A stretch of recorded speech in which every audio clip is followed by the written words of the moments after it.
जब नदी मैदानी क्षेत्र में प्रवेश करती है तो वह मोड़दार मार्ग पर बहने लगती है जिन्हें कहा जाता है। इसका सही आंसर हो जाएगा बी सर्प। आंसर डी सही हो जाएगा। जब नदी मैदानी क्षेत्र में प्रवेश करती है तो वह मोड़दार मार्ग पर बहने लगती है तो उनको क्या कहेंगे हम? बी सर्प कहेंगे। आंसर अपना डी सही हो जाएगा।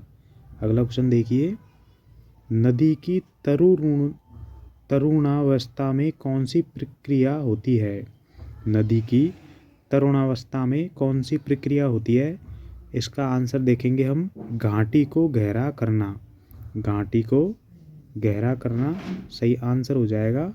आंसर सी सही हो जाएगा। आंसर सी सही हो जाएगा, घाटी को गहरा करना। अगला क्वेश्चन देखेंगे हम, तरुण अवस्था में नदी अपरदन का विशिष्ट लक्षण निम्नलिखित में से कौन सा है? इसका सही आंसर हो जाएगा महाखट गार्ज। आंसर बी सही हो जाएगा। इसका आंसर बी सही हो जाएगा। अगला क्वेश्चन देखेंगे हम,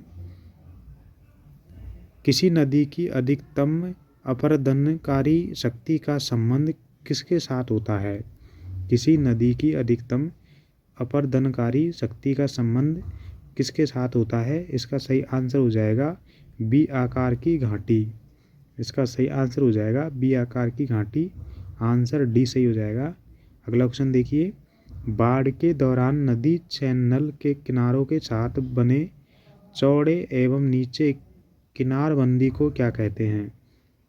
देखिए, बाढ़ के दौरान नदी चैनल के किनारों के साथ बने चौड़े एवं नीचे किनारबंदी को क्या कहते हैं? इसका सही आंसर हो जाएगा,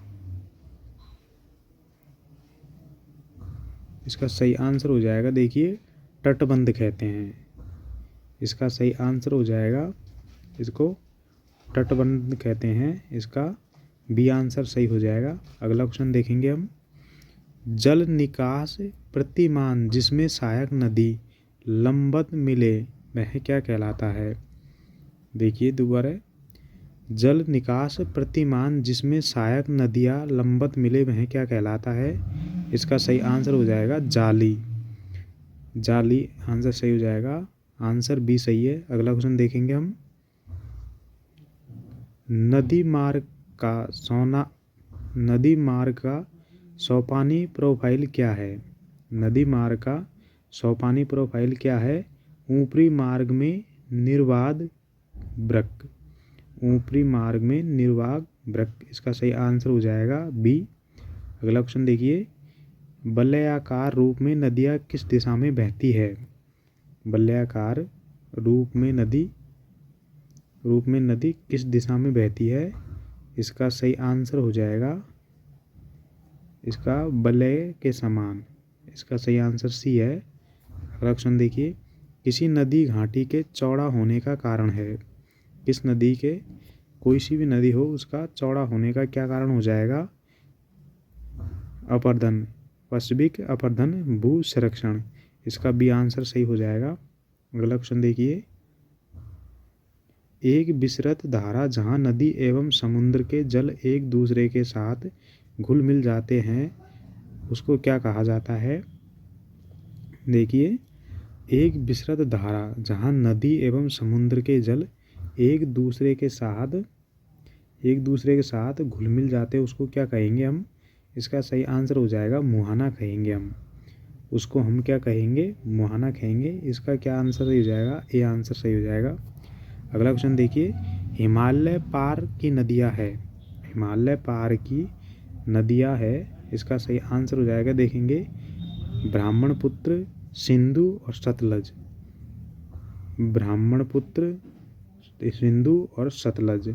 इसका सही आंसर हो जाएगा बी। अगला क्वेश्चन देखेंगे हम, काली एवं तीस्ता नदियों के बीच हिमालय का कौन सा प्रादेशिक विभाग स्थित है? काली एवं तीस्ता नदियों के बीच हिमालय का कौन सा प्रदेश विभागीय स्थल है? इसका सही आंसर हो जाएगा नेपाल हिमालय। इसका सही आंसर हो जाएगा नेपाल हिमालय। इसका सही आंसर है बी। अगला क्वेश्चन देखिए, भारत के उत्तरी मैदान 3 प्रमुख नदी प्रणालियों में से बने हैं, जो सिंधु, गंगा और इनमें से एक है। इसका कौन सा हो जाएगा? ब्रह्मपुत्र। भारत के उत्तरी मैदान 3 प्रमुख नदी प्रणालियों से बने हैं, जिनमें है सिंधु, गंगा, ब्रह्मपुत्र। ये 3 है। अगला ऑप्शन देखिए, इसका क्या आंसर सही हो जाएगा? ये आंसर सही हो जाएगा। अगला ऑप्शन देखेंगे, ब्रह्मपुत्र नदी निम्नलिखित में से किस हिमनद से मिलती है? ब्रह्मपुत्र नदी निम्नलिखित में से किस हिमनद से निकलती है? इसका सही आंसर हो जाएगा चेमायू गंडुंग। सही आंसर हो जाएगा इसका डी आंसर सही हो जाएगा। अगला क्वेश्चन देखिए, निम्नलिखित में से कौन सी नदी को सांगपो भी कहा जाता है? सांगपो नदी कहा जाता है, इनमें से कौन सी नदी उसको? सही आंसर हो जाएगा ब्रह्मपुत्र को सांगपो नदी कहा जाता है। आंसर डी सही हो जाएगा। अगला क्वेश्चन देखेंगे हम, तिब्बत में किसका दूसरा नाम त्सांगपो है? तिब्बत में किसका दूसरा नाम त्सांगपो है? सही आंसर हो जाएगा ब्रह्मपुत्र। इसका सही आंसर सही है। अगला क्वेश्चन देखेंगे, अरुणाचल प्रदेश में प्रवेश करने पर ब्रह्मपुत्र नदी को किस नाम से संबोधित किया जाता है?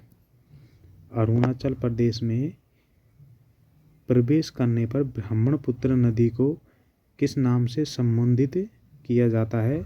इसका सही आंसर हो जाएगा दिहांग। दिहांग नाम से संबोधित किया जाता है अरुणाचल प्रदेश में जब ब्रह्मपुत्र नदी प्रवेश करती है, तो इसका सही आंसर हो जाएगा बी। अगला क्वेश्चन देखिए, भारत में यरलुंग सायंगो नदी को किस नाम से जाना जाता है? भारत में यरलुंग और सांगो नदी को किस नाम से जाना जाता है? इसका सही आंसर देखेंगे हम।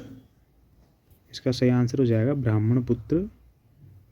ब्रह्मपुत्र आंसर सी सही हो जाएगा। अगला क्वेश्चन देखिए, निम्न में से कौन से ब्रह्मपुत्र नदी के वैकल्पिक नाम है? इसका सही आंसर हो जाएगा जमुना, सियांग, यारलुंग, जंगबो, मैगन और तसंगपो।